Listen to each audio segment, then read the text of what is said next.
même pas encore pris de vacances pour tenir son entreprise cet été. Ça l'honore, il va, j'espère, aller se reposer bientôt. Et j'ai décidé, comme vous, de réussir ma vie plus que de réussir dans la vie. C'est que j'ai eu une quête que Mathieu connaît bien, Joséphine. Je suis un grand fan depuis l'origine de Ticket for Change, on dira pourquoi tout à l'heure. Et j'ai, comme beaucoup de ma génération, parce que je suis très jeune, après avoir été pendant près de 20 ans éducateur sur le terrain, c'était mon diplôme, auprès de jeunes en galère, c'est moi qu'on puisse dire, parce que je devais placer des gamins à la demande du juge pour enfants du tribunal de Lille, notamment dans des foyers, ou les sortir de prison, ou les ramener en prison, parfois. À l'époque, les bracelets électroniques n'existaient pas. J'ai décidé avec d'autres, des femmes et des hommes, des entreprises aussi de la région, on en parlera, parce que pour moi c'est essentiel, de bouger les lignes, de changer les codes, de considérer qu'il n'y avait pas d'un côté du social, mais d'un côté de l'économique, et de créer, de co-créer une entreprise, une vraie entreprise qui assume sa condition économique à une condition, c'est que son profit soit social. Ni Dieu, ni maître, ni actionnaire. Pour le reste, j'aime beaucoup Ticket for Change. Je suis un amoureux de la vie. On a une rentrée très chaude, moins qu'on puisse dire. Je pars au séminaire avec l'équipe la semaine prochaine pour le plan de route du début d'année qui va être chaud. Et j'espère pouvoir continuer avec bienveillance et exigence, accompagner un maximum l'aventure de Ticket for Change qui mûrit, qui grandit. Vous en êtes des exemples vivants. Voilà. Vous voulez voir ça d'autres choses de moi, non?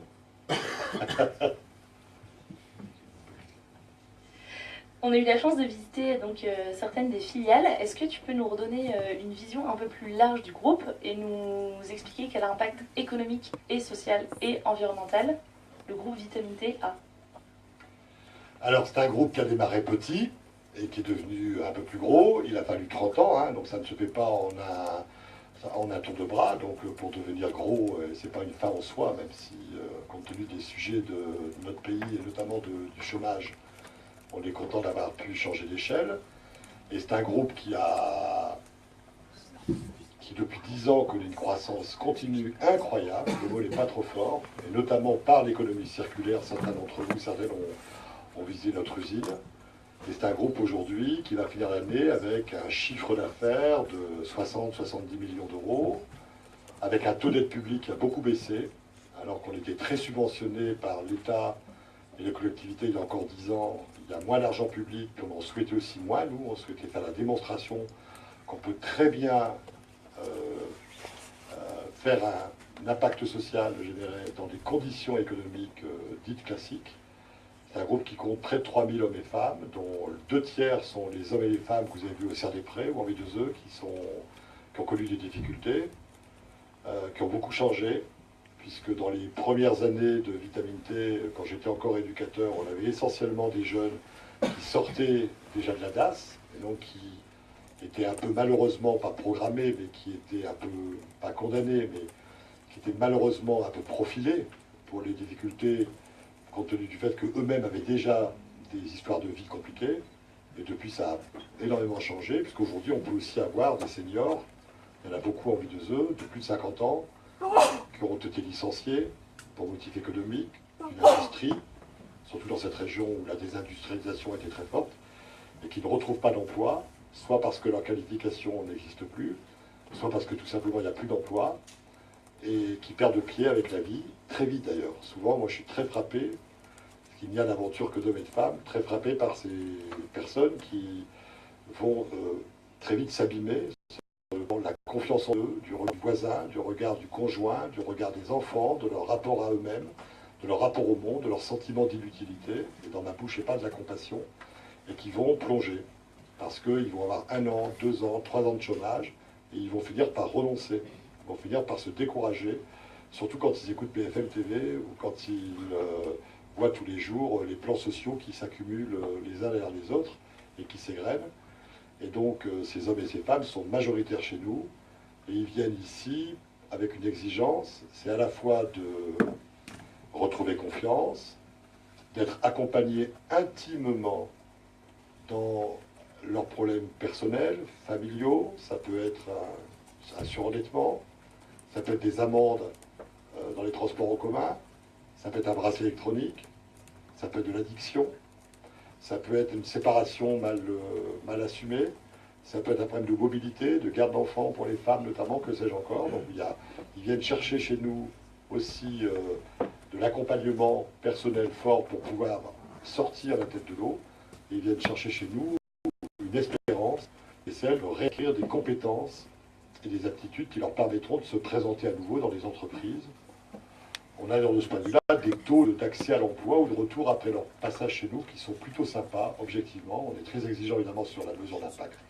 Donc on essaie de démontrer dans ce pays qui est Vitamine-T, qui est devenu un gros employeur notamment dans la région. On est dans le top 50 des employeurs de la région. Nous sommes regardés par beaucoup de clients comme une entreprise qui preste des services dans les multiples activités que vous avez observées, les services, l'économie circulaire, l'intérim. Nous avons un projet social qui est absolument sanctuarisé, qui est notre raison d'être, qui est notre ADN, qui consiste à combiner à la fois l'accompagnement des personnes, leur formation, leur salaire, des vrais salaires, il y a peu de contrats aidés chez nous, et donc une vraie performance économique avec un profit social, un impact social qui est mesuré notamment par le taux de réussite, de résilience. Tous les ans, à partir du mois de juin, on rappelle systématiquement, on revoit les 500-600 personnes qui nous quittaient l'année précédente pour voir où elles en sont, et on est ravis souvent de voir qu'elles vont mieux, qu'elles vont bien, qu'elles ont un CDD, un CDI, une formation qualifiante, qu'elles sont plus au RSA, qu'elles ont trouvé un logement moins insalubre. On a aussi évidemment des échecs, on a aussi évidemment des regrets de gens qui soit ont retombé, ou soit n'ont pas été gardés dans l'entreprise. Et Vitamine-T, c'est cette alchimie incroyable, c'est cette démonstration vivante.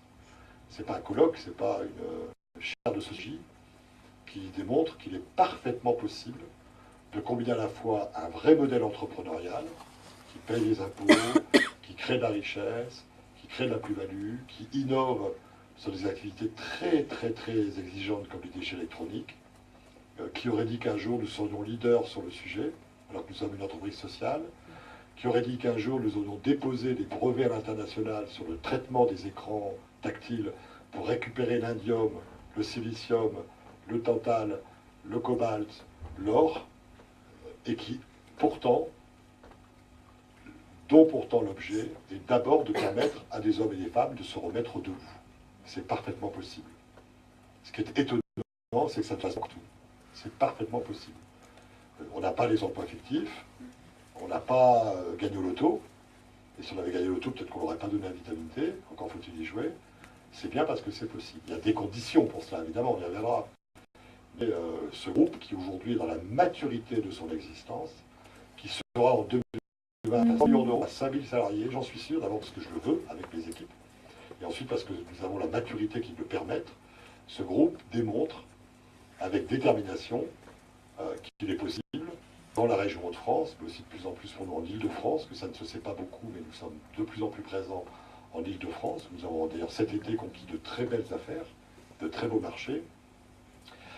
Ce groupe, qui pourtant est une entreprise au sens le plus sociétal du terme, commercial du terme, est une entreprise sociale dans la mesure où son modèle d'organisation, de production, d'accueil des hommes et des femmes que j'ai déjà évoqué, et son modèle de gouvernance, donc son modèle de gestion de ses capitaux, de son argent, et nous avons de l'argent, et plus, est un modèle qui remet l'entreprise à l'endroit, qui la remet sous le contrôle de la conscience, mais sans dogmatisme, qui dit qu'il n'y a pas d'un côté des gens de sociaux qui vont réparer les dégâts du modèle auprès des personnes en difficulté, et de l'autre côté des entreprises dont le seul objectif, et il est par ailleurs indispensable, est de créer de la valeur pour les actionnaires, et il en faut par ailleurs, mais que les deux ensemble sont possibles. Il suffit pour ça de quelques recettes, d'une stratégie, d'une vision, bien entendu. C'est parti sur le plan opérationnel. Moi, je dis souvent, je crois plus à l'expérience opérationnelle qu'au plan stratégique.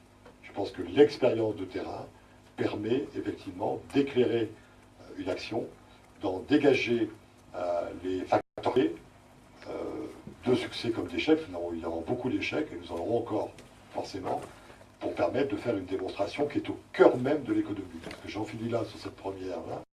La vérité, c'est que la crise qui n'en finit pas, économique, financière, sociale, parce que la France, plus que notre pays, en paye le prix cash en termes de nombre de chômeurs, on le sait, elle est aussi morale, cette crise. C'est-à-dire qu'en fait, on a un vrai problème, on ne croit plus aux politiques, on ne croit plus aux institutions, on le sait de plus en plus, il y a un pessimisme ambiance, la France est la championne du pessimisme, et les entreprises elles-mêmes, y compris les plus belles, doutent parfois de leur propre modèle.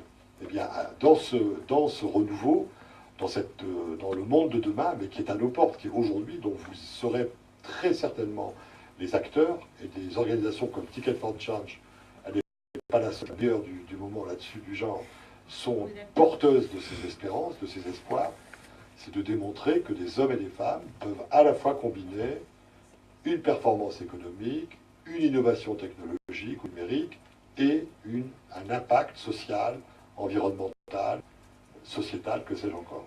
Et ce qui, moi, m'a toujours obsédé, et ce qui s'inscrit dans les gènes, dans l'ADN même, dans le réacteur de vitamines, c'est que ces deux approches, sociales et économiques, sont prises en charge en même temps, au même niveau d'équilibre.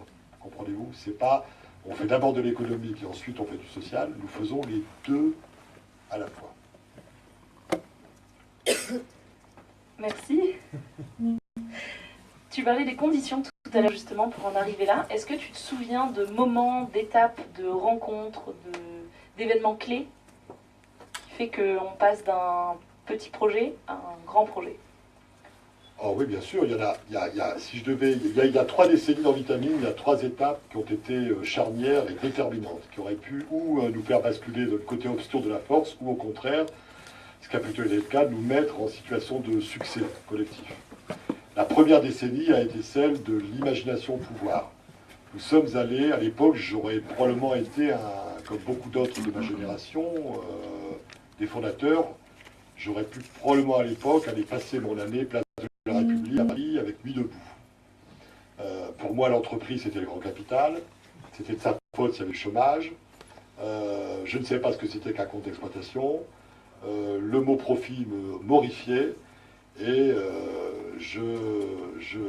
j'étais encore convaincu qu'il n'y avait de réponse que sociale, sans imaginer que le tsunami de la crise allait à ce point dégrader le modèle même, le pacte même social.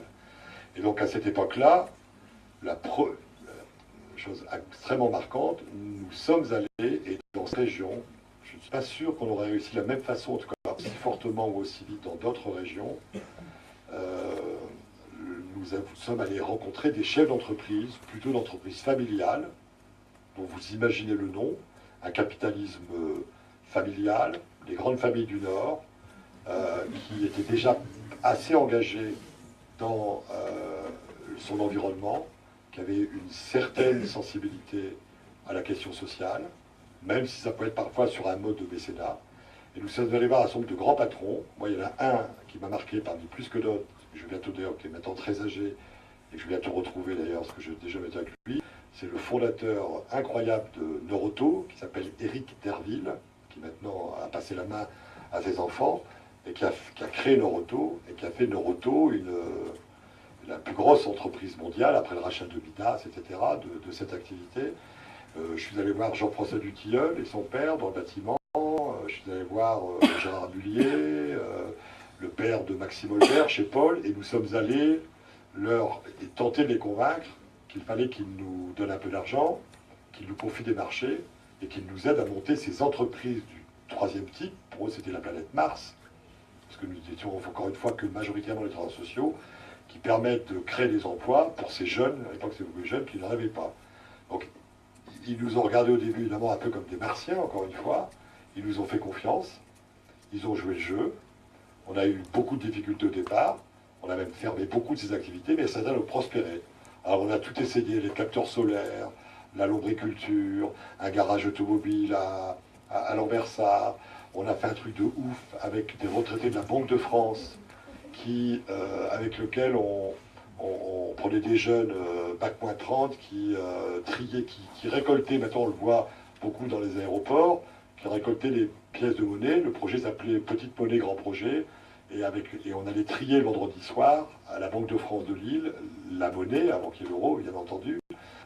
Et avec ça, on récoltait beaucoup d'argent pour monter des programmes de qualification pour ces jeunes.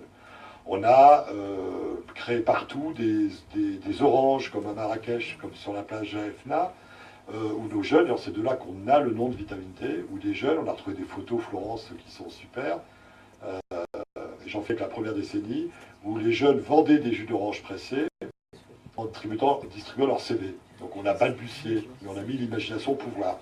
Certaines de ces idées ont prospéré, elles existent encore aujourd'hui à Vitamine, sauf que ce sont des entreprises qui font 15 millions d'euros de chiffre d'affaires pour certaines, qui ont 800 salariés.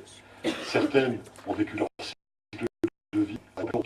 On a créé une entreprise sociale pendant une dizaine d'années de préparation à la route de véhicules neufs dans un centre de auto dans la région et de nettoyage de véhicules, parce que notre Augustin, qui n'était pas né à cette époque-là, est en train de refaire avec la souris verte.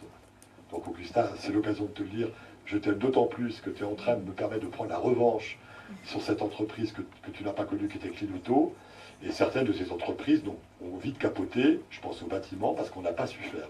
Donc ça a été la décennie de l'innovation, de la bienveillance d'entreprises privées d'abord. On a eu plus de facilité à convaincre les entreprises qu'à convaincre les pouvoirs publics, et encore plus qu'à convaincre les politiques, qui eux étaient plus à la ramasse. Et si ces entreprises n'avaient pas été là cette décennie-là, Vitamine T ne serait pas ce qu'il est aujourd'hui. La deuxième décennie a été celle de l'apprentissage. Nous pensions que la crise allait s'arrêter. Nous pensions que le chômage allait régresser. Quand on a créé Vitamine T, songeons qu'on était juste après les 30 Glorieuses et que la France dévorait la classe. En 80, il y avait dans ce pays 5 000 chômeurs. Vous vous rendez compte? Donc à l'époque, on se dit ça ne va pas durer, on va retrouver la croissance, il n'y aura plus de chômage, etc. Donc nous, on pensait qu'on était là pour un moment transitoire et qu'on était un sas. Et quand on a vu que malheureusement, de crise en crise, l'économie française et le pays sombraient, on va dire ça comme ça, jusqu'à ce qu'on connaisse la dernière crise de 2008 qui a fait tant de dégâts, 1 million de plus de chômeurs depuis 2008, nous avons une stratégie, cette décennie-là, extrêmement lucide. J'ai une stratégie pensée, après de très longues soirées, parfois arrosées, en réunissant ces entrepreneurs, en réunissant des sociologues, des spécialistes du social, du médico-social, des comptables, enfin, tout ce qui est l'univers de KPMG, etc. Et nous nous sommes dit, un jour nous avons décidé de changer d'échelle en disant, il faut grossir, il faut passer à la vitesse supérieure, et il faut qu'on se professionnalise. Et donc cette décennie-là a été la décennie de la construction d'une cathédrale avec des fondations lourdes en disant, on va s'attaquer à des plus gros marchés, on va s'attaquer à des plus gros, on va être plus ambitieux, on va essayer de passer d'un modèle social, aussi généreux soit-il, à l'époque on était 400 personnes, à un modèle beaucoup plus professionnel. Et le prix à payer, c'est qu'il faut mieux s'entourer, il faut être plus blindé au niveau économique et financier, il faut faire des tours de table financiers, il faut convaincre des banques pour emprunter, il faut monter en compétences sans jamais renier notre objet social, ce qui est la chose la plus difficile pour ne pas qu'il y ait une imposture. Donc ça a été une décennie à la fois merveilleuse, mais un peu douloureuse, parce qu'il a fallu qu'on apprenne, et que c'est là où, notamment moi, j'ai pratiquement changé l'essentiel de mon staff. Parce que notre génération n'était pas forcément venue simplement par la compétence, elle était venue aussi par la militance. Et la militance peut être l'ennemi de la compétence parfois. Donc il a fallu qu'on fasse des choix, il fallait un vrai DRH, il fallait un vrai contrôle de gestion, il fallait une stratégie de marketing, il fallait du benchmark, il fallait réunir plusieurs millions d'euros, que sais-je encore. Donc cette décennie a été laborieuse, elle a été laborieuse, voilà. Elle a été fatigante, on a beaucoup travaillé pour structurer, on a connu beaucoup d'échecs, on a eu beaucoup de succès, et la troisième décennie, celle des années 2010, dans lesquelles nous sommes aujourd'hui, a été la décennie de la récompense, a été la décennie du bonheur, parce que c'est la décennie où nous avons récolté, au-delà de nos espérances, le fruit de cette vision commune, partagé entre le social et l'économique. Et là, spectaculairement, nous avons connu des succès incroyables, comme notamment là où vous êtes. Et là, ça a changé notre vie. C'était en avril 2006, où on est venu me demander de reprendre l'usine Brandt, Thomson, qui était une immense usine, pour ceux qui ont vu, 30 hectares ici, qui était la plus grande usine européenne dans les années 70 d'électroménager, qui était à la ramasse, qui était en dépôt de bilan. Et nous sommes allés à la barre du tribunal de Nanterre, négocier la reprise du site pour y créer une start-up dans le domaine des déchets d'équipements électriques et électroniques, en prenant un risque considérable, parce qu'il fallait investir des millions d'euros, il fallait trouver des marchés, en gardant les 130 salariés seniors qui avaient été licenciés, qui était la dernière vague de licenciement de cette entreprise privée qui a dû déposer son bilan après plusieurs achats. Et ça n'a réussi plein de nos espérances. Aujourd'hui, je l'ai dit tout à l'heure, c'est devenu de loin. Si cette entreprise m'appartenait, je ne vous dis pas, elle ne m'appartient pas et tant mieux, elle appartient à personne, elle appartient à Vitamine T. Parce qu'aujourd'hui, Veolia, Suez Environnement, Shanks, nous l'achèterait pour 30 à 35 millions d'euros. Parce qu'elle est devenue une entreprise qui vient d'ailleurs de re-signer des marchés pour 50 millions d'euros de traitement et de logistique pour les 5 ans qui viennent. Et donc cette décennie a été la décennie de la récompense, la moisson de ce modèle qui nous a permis, du coup, compte tenu de notre modèle financier qui ne rémunère pas le capital, de pouvoir, tout en n'ayant pas de problème avec le capital, j'ai des capital et des actionnaires, mais je n'ai pas de pression sur le cours des actions et sur la rentabilité ou les dividendes. Ça nous a permis donc d'injecter des bénéfices qui ont été importants depuis 7-8 ans, conséquents dans de nouvelles activités. Donc, du coup, ça a accéléré de manière vertueuse, le cycle est très vertueux, accéléré notre développement. Vous ne l'avez pas vu, mais elle est magnifique, elle est à Douai pour ceux qui sont dans la région, à Aniche. On a repris une ancienne casse automobile, on a fait une superbe entreprise de traitement des véhicules en usage, qui est dirigée aussi par un jeune ingénieur, Rémi, un peu moins jeune que mon Augustin, mais c'est la même génération, et qui a performé. Et donc on a réinvesti on a repris des entreprises qui sont en difficulté, comme celle-là, que Augustin merveilleusement nous remet en forme, ou reprendre des entreprises qu'on a transformées en entreprises sociales. Une décennie de l'innovation et du balbutiement, de l'apprentissage, une décennie de l'exigence, de la montée en compétence au niveau des standards économiques et financiers et du management, du top management, une décennie de la croissance à 2 points et de la récompense d'un modèle. C'est vraiment ça. Je le dis comme ça, mais je crois que c'était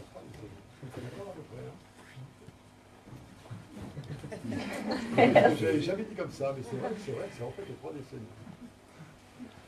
Oui, ma Joséphine. Parfait, merci. Nos participants, là, ils s'apprêtent. Dans quelques semaines, ils vont expérimenter pour la toute première fois quasiment la vente d'un produit ou d'un service.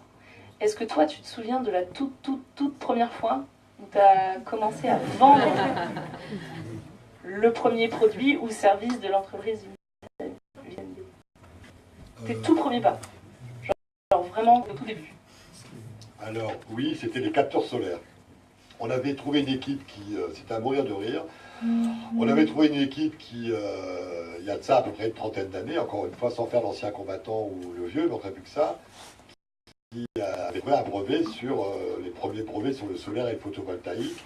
Et donc nous on était convaincus qu'on allait en faire une usine à gaz, enfin si je puis dire une usine à gaz, une très belle entreprise, certes sociale, hein, je n'y reviens pas, sauf qu'il y a 2 choses, il n'y avait pas d'acheteur. Il y a un autre problème dans le Nord, même si c'est démenti quel jour, il n'y a pas de soleil. Et donc, j'ai vraiment cru, mais comme un naïf, quoi. Puis je répète, j'ai encore les cheveux longs, il n'y a pas tout le temps de parler. J'ai vraiment cru qu'on allait trouver des acheteurs, etc. Il y avait la EDF à l'époque, etc., Solaris qui existait.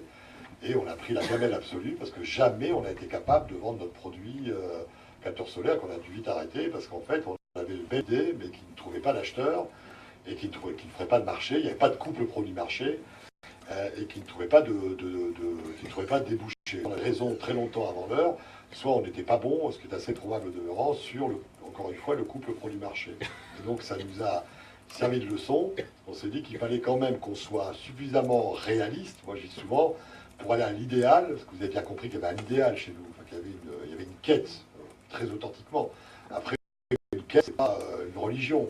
Après, une quête, ça fait pas de moi ou de nous, de ma tribu, si je puis dire. Ça fait pas de nous des meilleurs hommes et femmes que d'autres. J'ai pas du tout cette prétention-là. Mais quand on a une volonté, on a forcément un chemin. On savait ce qu'on voulait. Je l'ai évoqué tout à l'heure pour démarrer. Mais on a compris que pour aller à cet idéal, fallait qu'on passe par le réel. Donc on est revenu très vite d'abord à des activités plus accessibles au niveau du marché, du nettoyage, un peu d'activité d'espace vert, de mémoire, de la préparation à la route avec un vide, des voitures, qui soient en plus accessibles à des hommes et des femmes qui étaient en difficulté et qui ne présentaient pas de compétences très fortes pour pouvoir s'attaquer à des marchés plus technologiques. Après que 30 ans plus tard, je n'y reviens pas encore une fois, nous ayons été capables, comme c'est maintenant le cas pratiquement, de nous attaquer à des marchés beaucoup plus exigeants, industriels, qui exigent beaucoup d'ingénieurs, de R&D, de know-how, de back-office, de fonctions support, c'est une chose. Tiens, voilà un ami, Émeric. Bonjour Émeric, t'es beau comme un dieu. Bonjour mon cher Émeric. Voilà. Et je me souviens du regret qu'on avait de ne pas avoir suivant nos capteurs solaires. Merci. Est-ce que vous avez des questions? Oui. Ah, Mathieu. Bonjour. Bonjour monsieur. Félicitations, parce que ça nous fait tous rêver, ce que vous nous avez raconté. Ça fait du bien. Moi, j'ai deux questions. Et je voudrais savoir quel est votre statut. Là, voilà, sinon je vais me faire engueuler. Ils se sont engueulés. Donc, je dirais, quel est votre statut? Et est-ce que votre modèle économique vous permet d'être plus compétitif que la concurrence, étant donné que le bénéfice n'est plus la priorité des priorités? Il faut en faire, bien sûr, mais est-ce que ça vous rend plus fort et plus compétitif par rapport à vos concurrents? Ce sont les vraies questions. Alors d'abord, le statut et mon statut. Enfin, dépendamment de ma personne. Le modèle est hybride et il est juste incroyable. Parce qu'on l'a inventé, et dans la durée, il est éprouvé, il marche. À la tête de Vitamine T, sans être trop long et trop techno, vous avez une association 1901 qui existe toujours, qui n'a plus de salariés, mais cette association, comme vous le savez, j'imagine, n'appartient qu'à elle-même, parce qu'elle est à but non lucratif. Cette association est en fait l'actionnaire majoritaire de l'ensemble du groupe. Donc ce groupe n'est pas opéalisable. Je ne peux pas céder telle ou telle des 14 filiales, même si celles-ci sont performantes, solvables, voire plus, et en société commerciale. Donc cette association a eu la très belle idée, quand on a voulu changer d'échelle, c'est la décennie que j'ai évoquée tout à l'heure, celle de l'intermédiaire de l'apprentissage des gens, elle a eu la belle idée de générer une SA classique, à la fois pour être crédible vis-à-vis des banques et vis-à-vis surtout des biches pour la seconde question, et à la fois parce qu'elle permettait la réactivité nécessaire, ce qui n'est pas le cas d'une association, pour pouvoir s'attaquer à une réalité économique qui est celle de la concurrence, qui est celle de la perte et du gain de marché permanent, qui est celle de la diversification, qui est celle de la rentabilité des marges, y compris des marges arrière parfois. Donc du coup, cette holding s'est vue confiée par l'association, le groupe Vitamité SAS. L'association est l'unique associé. Moi, j'étais le directeur général de l'association et je suis devenu le président de la holding, donc je n'ai plus de contrat de travail et je suis devenu mandataire social. Donc aujourd'hui, j'ai des amis qui, allant voir au greffe du tribunal du commerce de Lille ou dans les revues officielles, tous mes mandats, pensent que je suis très riche, que je suis propriétaire d'une belle entreprise et comme j'avance un peu dans ma vie, me demandent si je vais bientôt céder et vendre, soit à ma famille, à mes enfants, soit aux autres. Je leur dis non, je suis mandataire social, j'en suis très fier, je suis président de la holding sans contrat de travail, je suis rémunéré comme tel, naturellement, c'est mon métier, mais je ne suis propriétaire de rien, je n'ai pas d'action, puisque c'est l'association qui est... C'est cette subtilité-là qui permet, vous aurez remarqué que c'est assez cohérent, objectivement, par rapport à la philosophie que j'ai évoquée par l'ADN, c'est qu'on a mis en place les moyens. Moi, je suis un homme concret. Moi, rien ne m'en dit plus que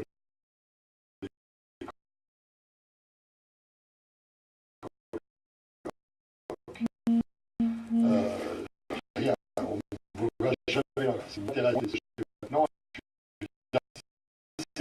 de les 14 filiales. Et puis rentrer dans les liens sur le développement, un peu plus concentré. Vous avez ADECO qui a mis pas mal d'argent dans Janus.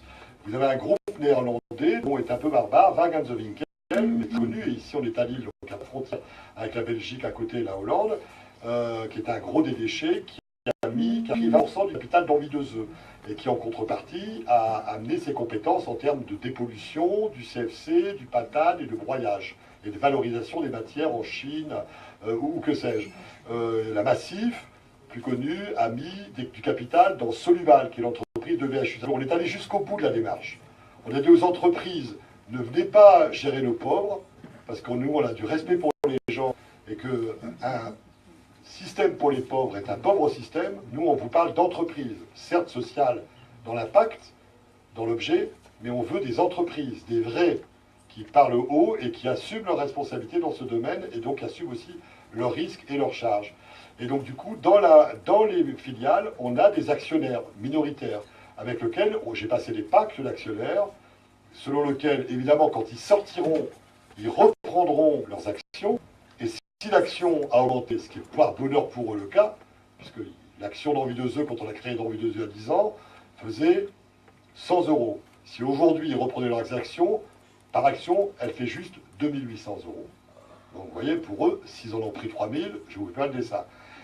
Donc ça, ils pourront le faire le jour où ils partiront. Je vous passe le détail technique. S'ils veulent se retirer de l'entreprise. En revanche, ils ont signé un pacte dans le râteau en abandonnant les dividendes, en disant on n'oblige pas l'entreprise à chaque année verser aux actionnaires des dividendes. Si bien que du coup, quand l'entreprise est rentable, moi je dis souvent qu'il faut être économiquement soutenable, il faut être socialement profitable. L'argent, le cash, le bénéfice après impôt, et Dieu sait si on paye beaucoup d'impôts sur le revenu, sur le revenu bien sûr, mais l'impôt sur les sociétés, entendais-je, et j'en paye aussi beaucoup sur le revenu, c'est dit, cet argent reste en vitamine, il reste dans la holding, et à la fin de l'année, c'est consolidé. Et je vais voir l'association, qu'on ne réunit qu'une fois par an, pour lui dire, voilà, cette année, tant de réussite sociale, ben, je fais mon bilan, et qu'est-ce qu'on fait de l'attribution des bénéfices? Parce qu'il n'y a pas d'actionnaires qui vont se rémunérer dans l'année pour pouvoir développer. Donc voilà pour ce modèle particulier, ce statut particulier, qui permet encore une fois de répondre à la double exigence sociale et économique. Ça a l'air tout bête, enfin pas tout bête, mais ça a l'air bizarre, mais s'il n'y avait pas ce modèle-là, on n'aurait pas pu. On aurait versé tout social, on aurait versé tout économique. Vis-à-vis des clients, les conditions sont strictement les mêmes. Plus que jamais, nous sommes soumis à une concurrence qui n'a rien de déloyal de part et d'autre. Pour deux raisons. La première, je l'ai suffisamment dit, on est confronté à des appels d'offres, à des marchés qu'on peut gagner et qu'on peut perdre. En ce moment, on est à la rage depuis le début de la semaine, puisqu'on a un énorme marché qui fait 8 millions d'euros, ça c'est pas électronique, qui est en renouvellement, et on doit remettre notre réponse avec une très grosse concurrence, etc. On doit remettre notre offre le vendredi 9 septembre, qui d'ailleurs va empêcher Olivier de nous accompagner au séminaire. Je vous l'informe parce qu'Olivier, il vous l'a dit, j'imagine, est trop à la ramasse. Et donc, du coup, il n'y a pas de concurrence déloyale, ce qu'il y a eu pendant beaucoup de temps. D'autre part, les aides publiques que nous avons, ce sont non pas des aides à l'entreprise, mais des aides aux personnes. Il y a à peu près, dans le modèle de vitalité, 13% d'aides publiques qui sont des aides à l'emploi pour permettre de financer. Et là, on les appellera comme on voudra, des travailleurs sociaux, des psychologues du travail, des conseillers d'insertion des professionnels, des coachs emploi qui sont dans l'entreprise. Vous en avez vu peut-être chez toi, toi c'est Nathalie, toi c'est, son nom m'échappe, Sandrine, qui eux ne sont pas dans l'entreprise pour produire de la valeur, pour produire des biens et des services, mais pour s'occuper des gens. C'est notre grande différence avec une entreprise traditionnelle. Puisque nous, les gens, quand ils viennent chez nous, on ne leur dit pas vous laissez au vestiaire, lors de votre prise de poste, vos difficultés. Vous les ramenez avec vous. Moi, j'ai une expression qui est toujours chaleureuse, mais la bienveillance, pour moi, elle signe de l'exigence. Vous avez des sacs à dos chargés. Venez avec vos sacs à dos. Moi, je suis comme Bouddha. On les prend. On les prend. C'est pour ça qu'on va grossir. On va prendre vos soucis, on va les partager. Plus concrètement, ils viennent avec leurs difficultés. Et dans le parcours qu'on va construire avec eux, ils vont avoir des temps, et plus que des temps parfois, notamment chez toi Nathalie, où ils vont pouvoir ne pas être en production, mais pouvoir régler les éléments sociaux que j'évoquais tout à l'heure.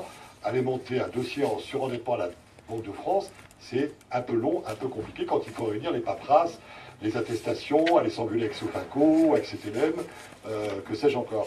Et donc ce financement public-là, qui est très minoritaire chez nous, encore une fois dans la masse, il est totalement fléché vers un financement du social, avec des hommes et des femmes essentiellement, ou avec notre centre de formation. Dernier exemple, je suis toujours trop long, c'est passionnant, c'est plus que passionnant, c'est dévorant de bonheur. Au rez-de-chaussée, on a innové il y a 1 an et demi pour des jeunes qui sont ni en formation, ni en emploi, ni en rien, ni plus à l'école. On appelle ça les NEET chez les anglo-saxons. Ce sont des gamins et gamines au sens noble de 18 à 25 ans qui ont renoncé. Ils tiennent les murs. Ils ne cherchent plus d'emploi. Ils ne sont pas inscrits à Pôle emploi. Ils ne croient plus à tous les missions locales, les plans, à tout ça. C'est fini. Et ils ne croient surtout plus en Pôle emploi. Malheureusement, ils ont un peu raison. C'est un autre sujet. Parce qu'ils disent, mais moi, attendez, je suis la 3e génération. Mon père était déjà au chômage. Ma mère aussi. J'étais le seul à me lever à l'école le matin, à me lever pour aller à l'école. L'odeur d'un café, je ne connais pas. Le bruit d'un réveil, je ne connais pas. Je suis issu, il n'est pas comme ça. C'est bon. Mais moi, je suis vraiment issu. Deuxièmement, on me dit qu'il n'y a plus de boulot. J'ai même pas un CAP, un BEP. J'ai arrêté à 16 ans. C'est ces publics-là qu'on a, c'est pas les autres, hein, vous en doutez. Hein. Là-dessus, on ne fait vraiment pas semblant. Hein.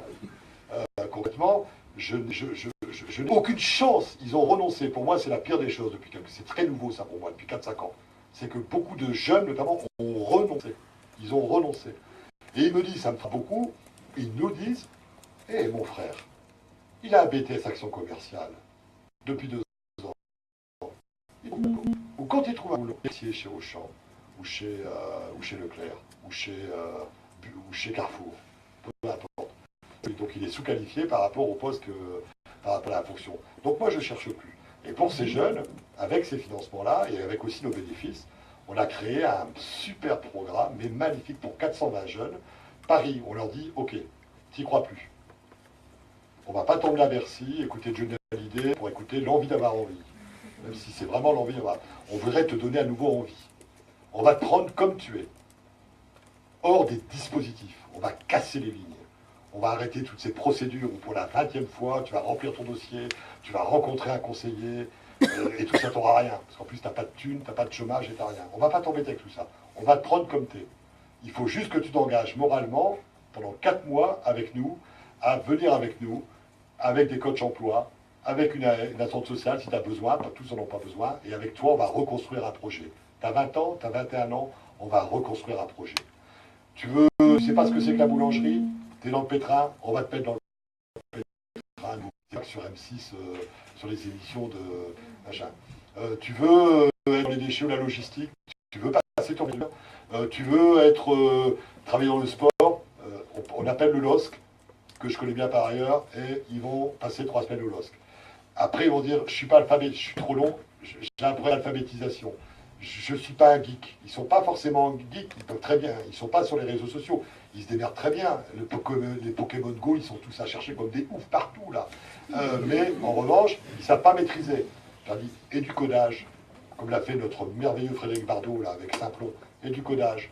Si tu codes au VH, à Roubaix, qui est une des plus belles entreprises, maintenant mondiale, machin, t'embaucheras. Il ne faut pas avoir un bac plus 50, il faut 300 000 codeurs en France dans les 10 ans qui viennent. Donc, ce programme-là, social, innovant, on les prend comme ils sont.